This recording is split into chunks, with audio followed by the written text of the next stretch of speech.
There will always be another life-changing book to read. There will always be another country you need to visit. There will always be another podcast you should listen to, another documentary you should watch, another skill you should learn. And I often fall into the trap of wanting to have it all done, to have my entire future planned out day by day, minute by minute, so I wouldn't have to worry about any uncertainty later. I would want to get all the hard stuff done now and just relax in the future and have an empty to-do list. But the truth is that the to-do list will never be fully empty. The books will never all be read. The movies will never all be watched. These long lists of things to do, goals to achieve, and places to go are endless, which can feel incredibly overwhelming, but can at the same time feel really empowering. It's our choice which way we view this.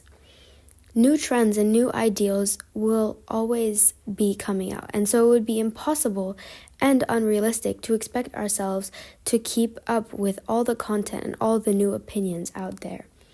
As the world trends and culture evolves, our desires and ideals will as well.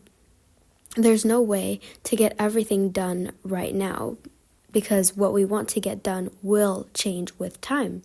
We'll have new goals, new ideas, new projects. But what we can do is stay in the present moment, and that is what's going to allow us to feel more grounded and content with where we are.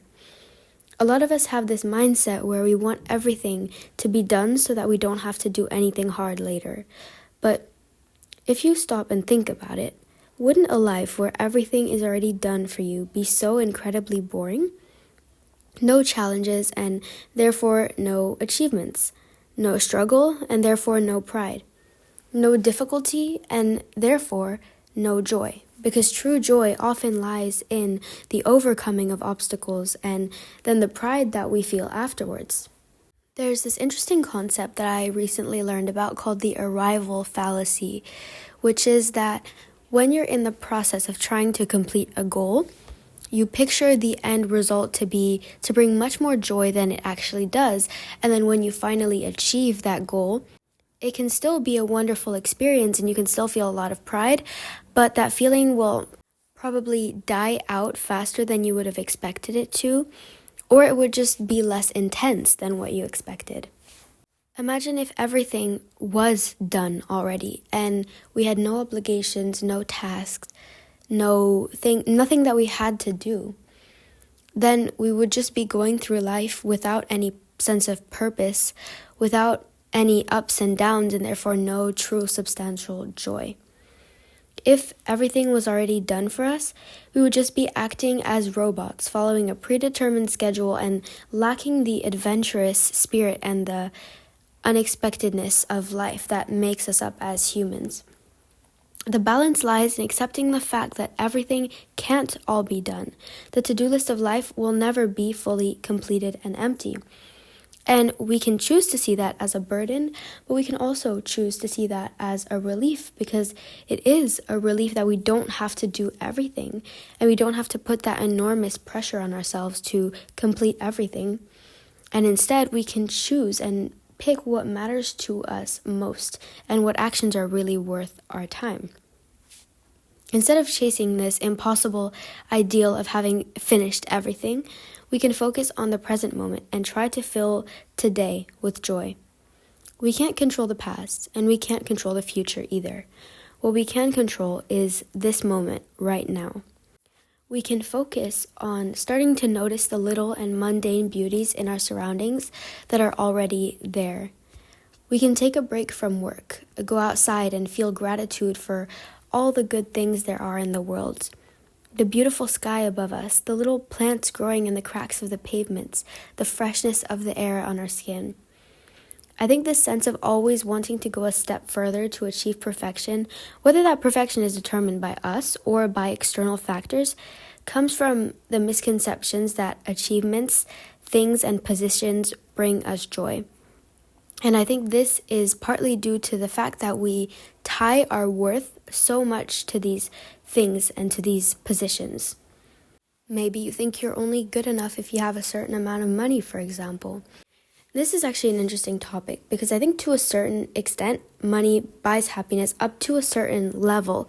For example, for basic needs like food and shelter, yes, money does buy things that provide happiness. But then we are trained to associate that money and those material things with happiness, that once we have those basic needs, we continue associating money with happiness, and we continue trying to buy things, trying to achieve things to make us happy, when after a certain point, that's not what makes us happy anymore. Happiness has to be fueled by us. But since we're trained to associate having money and buying stuff or achieving positions with happiness, we keep desiring and wanting these material things, thinking that those are the ones that are going to make us happy, when really that happiness has to come from inside.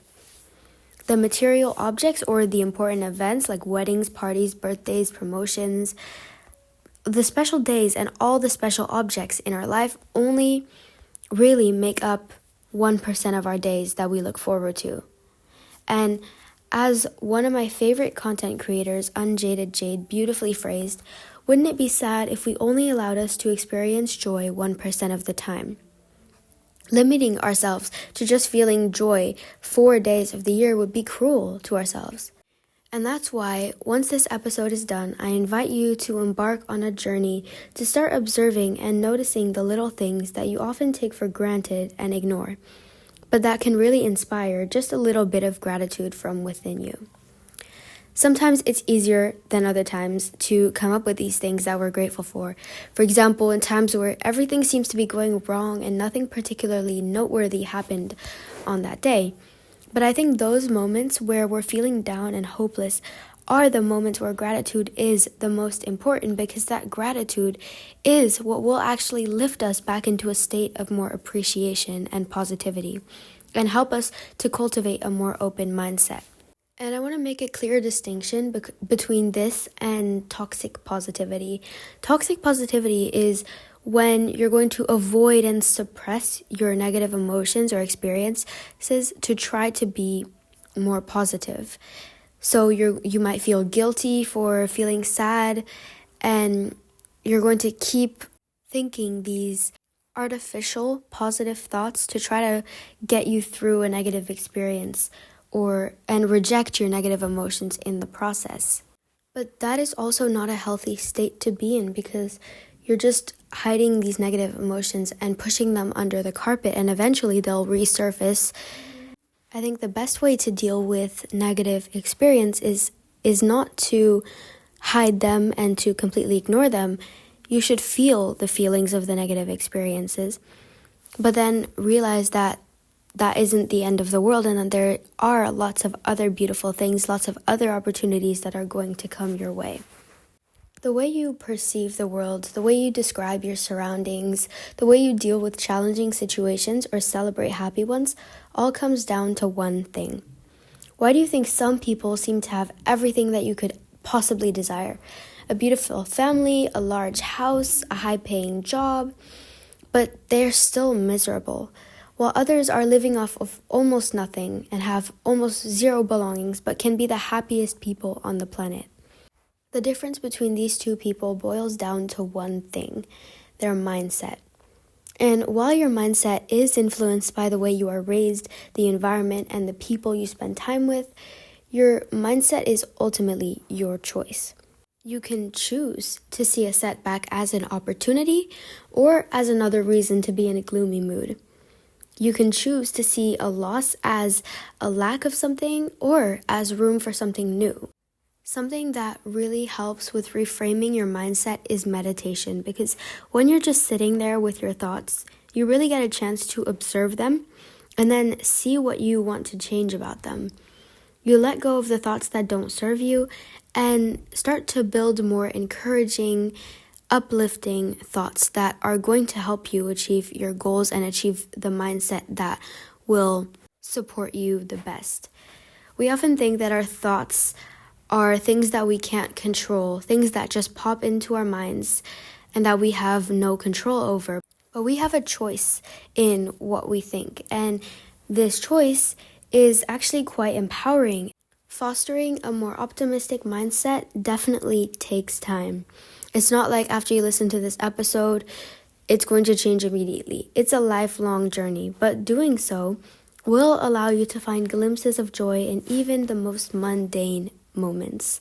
These don't have to be big. In fact, the little things are often the drivers of the deepest thought and the most sincere gratitude.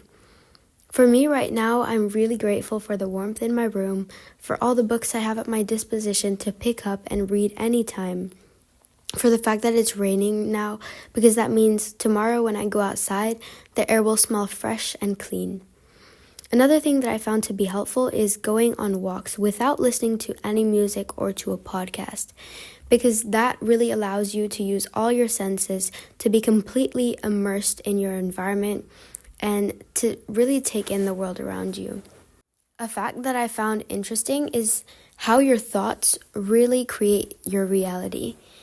So if you're always thinking negative thoughts, if you're always thinking things like, oh, I'm always so overlooked, then these thoughts are going to shape your actions, and your actions eventually shape the situations that you land in, which only reinforce these thoughts. So you end up in a vicious cycle.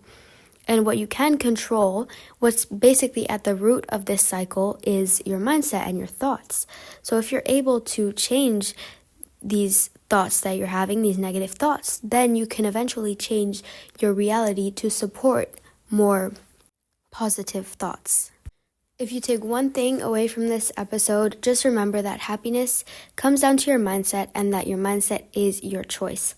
And while there are many factors that are out of your control, what you can control is your mindset and the way you perceive things. And the 3 things I recommend to start taking control of your mindset are meditation, gratitude, and silent walks. Let me know which ones of these you're going to start implementing, or you could do all 3. I would love to hear from you in the comments, and thank you so much for listening to Mind, Body, and Beyond. I'll see you in the next one.